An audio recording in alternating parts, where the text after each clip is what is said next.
Hello learner, computer के बारे में सबसे ज़्यादा पूछे जाने वाला क्वेश्चन कंप्यूटर फंडामेंटल में से कौन सा है। वो है कंप्यूटर जनरेशन, या हम ऐसे कह सकते हैं हिस्ट्री ऑफ कंप्यूटर या एवोल्यूशन ऑफ कंप्यूटर्स। इसका मतलब है कि कंप्यूटर का हिस्ट्री कहाँ से स्टार्ट हुई, कहाँ से कंप्यूटर स्टार्ट हुआ। वो है हमारी 5 जनरेशन। इसको हम 5 पार्ट्स में डिवाइड करेंगे। सबसे पहली जनरेशन है, सबसे पहले कंप्यूटर जो वैक्यूम ट्यूब से बने होते थे, वो 1940 से लेकर 1950 तक एग्जिस्ट किए। ये वैक्यूम ट्यूब्स काफ़ी हैवी होती थी। ये कंप्यूटर्स बहुत बड़े बड़े होते थे जिनमें वैक्यूम ट्यूब्स का यूज़ होता था। जो वैक्यूम ट्यूब्स होती थी वो लार्ज इन साइज़ होती थी। इनको बहुत ज़्यादा पावर चाहिए होती थी, और ये सबसे ज़्यादा मतलब ज़्यादा पावर यूज़ होने के कारण ज़्यादा हीट जनरेट करते थे, ज़्यादा गर्मी जनरेट होती थी। इनको चलने के लिए, बड़ा साइज़ होने की वजह से इनको चलने के लिए ज़्यादा पावर कंजम्पशन चाहिए होते थे। ये सबसे पहले कंप्यूटर से, सबसे बेसिक कंप्यूटर से, यहाँ से कंप्यूटर की रेवोल्यूशन स्टार्ट हुई। सो इसलिए ये बहुत एक्सपेंसिव होते थे। इनकी एग्जांपल है ENIAC, एनिक और यूनिवेक।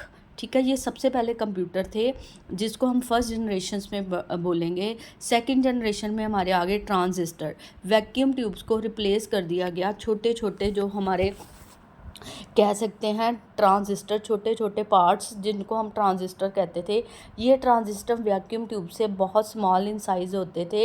ये रिलायबल होते थे, कम पावर कंज्यूम करते थे, ये बहुत ज़्यादा हीट जनरेट नहीं करते थे। सो इसलिए वैक्यूम ट्यूब की जगह 1956 से 1963 के बीच में जो हमारे पास कंप्यूटर्स आए वो किन से बने हुए से, ट्रांजिस्टर से। ये ज़्यादा एक्सपेंसिव नहीं होते थे, ये ज़्यादा फास्ट काम करते थे वैक्यूम ट्यूब से। सो इनके एग्जांपल है IBM 1401, IBM 7094। सो इनको सेकंड जनरेशन कहा गया। थर्ड जनरेशन में हमारी जो आती हैं वो है इंटीग्रेटेड सर्किट चिप, जिनको IC भी बोला जाता है। ये ट्रांजिस्टर से भी छोटे साइज़ में थे, ये बहुत फास्टर चलते थे। इस छोटी चिप में ही हमारा सारा जो डेटा था, जो सारा हमारी टेक्नोलॉजी सी, इस छोटी चिप में ही हमने फिट कर दी। सो इनको इसीलिए इंटीग्रेटेड चिप्स कहा जाता था। ये कम जगह लेते थे, ज़्यादा फास्ट चलते थे, हीट जनरेट नहीं करते थे, इनकी कॉस्ट भी कम हो गई, इससे हमारे कंप्यूटर्स का साइज़ भी कम हो गया। इनकी प्रोसेसिंग भी फास्ट है। सो इसमें छोटियाँ छोटी चिप्स लगा के हमारा थर्ड जनरेशन का कंप्यूटर बना, जो 1964 टू 1971 के बीच में चला। इनकी एग्जांपल है IBM 360, PDP-8। सो इसके बाद जो फोर्थ जनरेशन आई उसको कहते हैं micro processor. Micro processor integrated chip से भी छोटे थे, ये इनका साइज़ बहुत छोटा होता था। ये इंटीग्रेटेड चिप से भी फास्ट चलते थे, कम जगह लेते थे, छोटी सी चिप में हमारे सारी टेक्नोलॉजी या सॉफ्टवेयर कवर हो जाते थे।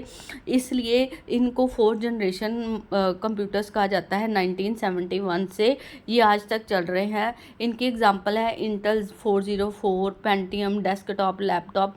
ये बहुत फास्ट प्रोसेसिंग करते थे, इनको जगह भी कम चाहिए होती है, और माइक्रो प्रोसेसर के आने की वजह से हमारे कंप्यूटर्स भी क्या हो गए, स्मॉल इन साइज़ हो गए। ये हीट कम जनरेट करते हैं, ये फास्ट चलते हैं। ठीक है, सो जल्दी हमारे जो भी काम होते हैं उनको ख़त्म कर देते हैं, और इसकी लार्ज कैपेसिटी, इसमें स्टोरेज कैपेसिटी ज़्यादा होती है। सो इसलिए इनको माइक्रो प्रोसेसर या फोर्थ जनरेशन कहा जाता है।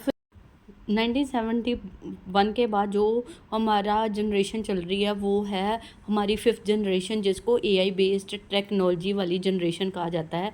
AI बेस्ड में ये है कि जो हम लेटेस्ट जो सारा काम है, जो रोबोटिक वाला जो ज़माना है, उसको हम कह सकते हैं फिफ्थ जनरेशन। अगर मैं शॉर्ट में कहूँ, AI जनरेशन वो जनरेशन है जिसमें हम अपने काम के लिए मशीन पे डिपेंडेंट है।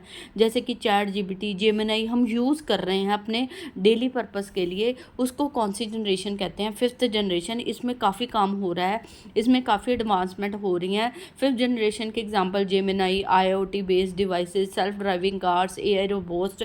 ये हमारी कौन सी है, फिफ्थ जनरेशन, जिसमें अभी हम बोल सकते हैं कि काम हो रहा है, ये आगे प्रोसेस चल रही है इस पे। तो ये हमारी क्या हो गई हैं 5 जनरेशन, इनको शॉर्ट में अगर याद रखना है, first generation vacuum tube, second generation हमारी transistor, third generation IC chips, fourth generation microprocessor, fifth generation AI वाली generation. I hope you are liking my video. Please like and subscribe my channel for more interesting videos. Thank you very much.